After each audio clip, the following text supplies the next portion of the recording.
আমাদের এখন যে বিষয়টা এই বিষয়টা হচ্ছে আমরা জানি লিস্ট হচ্ছে দুইটি স্টেপ। একটা হচ্ছে অর্ডার লিস্ট আর একটা হচ্ছে আনঅর্ডার লিস্ট।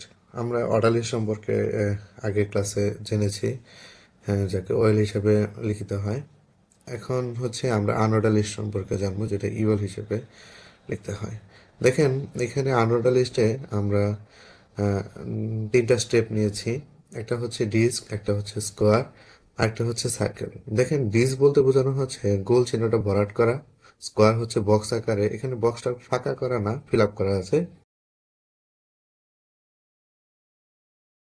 এখানে ফাঁকাও হতে পারে, একই রকম হবে। তারপর হচ্ছে নিচেরটা দেওয়া আছে সবাই সার্কেল, এখানে হচ্ছে গোল চিহ্ন, মাঝখানে ফাঁকা। ইটিসি মানে ইত্যাদি আরো অনেক ধরনের তথ্য, অনেক ধরনের আনঅর্ডার লিস্ট থাকতে পারে। এখানে স্টার চিহ্ন থাকতে পারে। যাই হোক, এখন আমরা উপরে যে তিনটা আছে এই তিনটা নিয়ে আমরা আনঅর্ডার লিস্টে একটা ছক ছাপিয়েছি।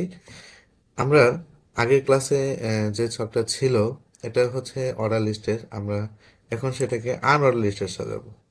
সেম তথ্যগুলাই কিভাবে আনঅর্ডার লিস্টে আছে এটা আমরা কিভাবে নিয়ে আসছি সে বিষয়টা নিয়ে দেখেন। বাংলাদেশটা এখানে আমাদের যে এস্টিমেট ট্যাগ দেওয়া আছে এখানে ক্রমিক নং আকারে দেওয়া ছিল। হ্যাঁ, এখানে 1 টু ক্রমিক নং, এই জায়গায় আমাদের কি পরিবর্তন, লিস্টে পরিবর্তন। দেখেন, এখানে আমাদের লিস্টের যে পরিবর্তন, এই যে 1 বাংলাদেশ, এখানে এখন দেওয়া আছে ডিস চিহ্ন দিয়ে বাংলাদেশ। এই বিষয়টা আমরা একটু খেয়াল করব, যেটা কোন জায়গায় পরিবর্তন। হ্যাঁ, দেখেন, আমরা প্রথমে শুরুতে যাব যেখানে ওয়েল টাইপ ছিল, সেখানে এখন কি হবে, যেহেতু আনঅর্ডার লিস্টের কাজ করব আমরা, তাহলে সবগুলা কি হবে, ইউএল টাইপের আওতাভুক্ত হয়ে যাবে। তাহলে আমরা এখানে প্রথমে লিখছি ইউএল টাইপ। আমরা বাংলাদেশে যেটা দেওয়া আছে ডিস প্রতীক চিহ্ন। হ্যাঁ, তাহলে ডিস প্রতীক চিহ্নটা আমরা দিয়ে আসি। ডিস প্রতীক চিহ্ন দেওয়ার সাথে সাথেই আমাদের বাংলাদেশটা একটা ডিস প্রতীকের রূপ নেবে। D I S C, disc. D S E না, এটা হচ্ছে ডিএস সি। দেখেন, আমরা যেটা লিখেছি সাথে সাথে রিলোড দিচ্ছি। দেখেন, আমাদের বাংলাদেশ এবং সিঙ্গাপুর এই দুইটাই কি হয়ে গেছে, ডিস প্রতীক চিহ্ন হয়ে গেছে। খেয়াল করে দেখেন, বাংলাদেশ এবং সিঙ্গাপুর দুইটাই ডিস প্রতীক চিহ্ন হয়ে গেছে। এখন Dhaka division, Chittagong division, Rajshahi division, এই যে যে টপিকগুলো, হ্যাঁ, এই যে যে আমাদের বিভাগগুলো দেওয়া আছে, এরা হচ্ছে সবাই সার্কেলের আওতাভুক্ত। তাহলে এখানে ঢাকা ডিভিশন যেখানে থেকে শুরু হয়েছে, এখানে আমরা কি করে দিব, শুধু ওয়েল এর জায়গায় ইউএলটা করে দিব। ওকে, দেখেন ইউএলটা করে দিচ্ছি। দেওয়ার সাথে সাথে আমাদের পরিবর্তনটা আর কি করতে হবে সেটা আমরা দেখে আসি। এখানে পরিবর্তনটা হচ্ছে এই যে যে স্টার্ট পয়েন্টটা আছে এইটা আমরা পুরাটাই কেটে দিব। হ্যাঁ, স্টার্ট পয়েন্টটা পুরাটাই কেটে দিব। আর এ যেখানে লেখা আছে এখানে আমাদের সার্কেলটা লিখতে হবে, C C I R C L E, circle.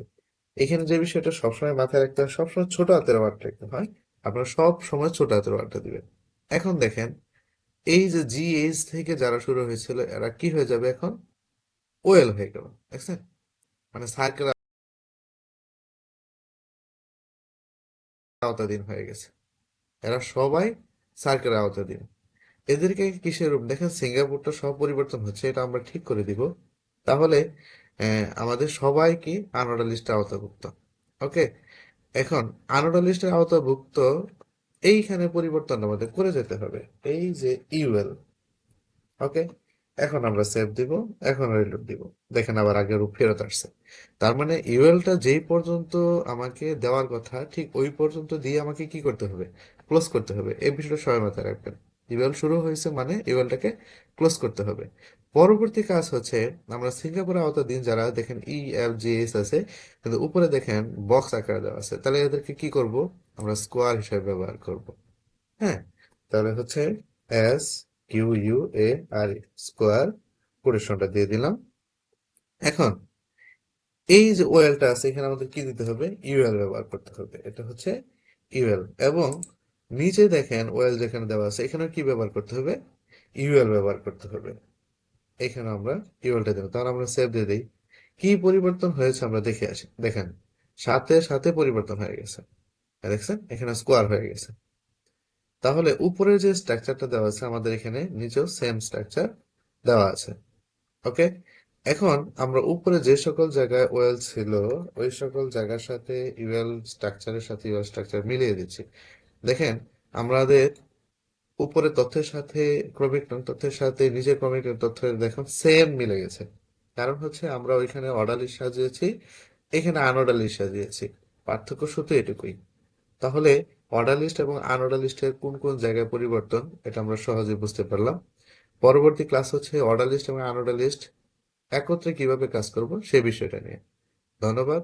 ক্লাসটি মনোযোগ দিয়ে দেখবেন এবং নিজে প্র্যাকটিস করার চেষ্টা করবেন।